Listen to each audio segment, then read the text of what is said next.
আলু vitamin B, C, পটাশিয়ামের মতো ভাইটাল এসেনশিয়াল নিউট্রিয়েন্টের রিচ সোর্স এবং আলুতে রেসিস্ট্যান্ট স্টার্চ থাকে যা আমাদের পেটের পক্ষে ভালো। তাই আলুর এত উপকারিতা, এত গুণাবলীর সত্ত্বেও কেন অনেক ডাক্তাররা ডায়াবেটিক পেশেন্টদের আলু খেতে বারণ করেন বা আলু খেলেও খুবই কম পরিমাণে খেতে বলেন? কেন? দেখো, আলুর এত গুণাবলীর সত্ত্বেও, এত ভিটামিন, মিনারেল, এত এসেনশিয়াল নিউট্রিয়েন্টের সত্ত্বেও মেন সমস্যাটা হচ্ছে আলুর গ্লাইসেমিক ইন্ডেক্সে। যে কোনো খাবারের গ্লাইসেমিক ইন্ডেক্স ঠিক করে দেয় ওই খাবারটা খেলে আমাদের ব্লাডে কতটা সুগারের লেভেল স্পাইক হবে, কতটা সুগারের লেভেল বাড়বে। আলুকে যখন সেদ্ধ করা হয় আলুর গ্লাইসেমিক ইন্ডেক্স 75 থেকে 90 বা তার থেকে বেশি হয়। তাহলে বুঝতেই পারছো আলু খেলে আমাদের শরীরে ব্লাড সুগার লেভেল খুব তাড়াতাড়ি বেড়ে যাবে, যে কারণে ডায়াবেটিক পেশেন্টদের আলু খেতে বারণ করা হয় বা মডারেট করতে বলা হয়।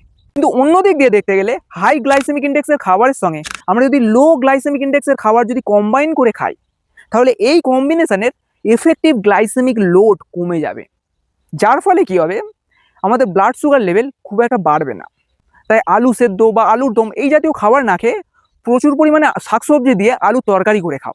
এর ফলে কি হবে, খাবারের এফেক্টিভ গ্লাইসেমিক লোড কম হবে, যার ফলে আলু খেলেও তোমার ব্লাড সুগার লেভেল খুব একটা বাড়বে না।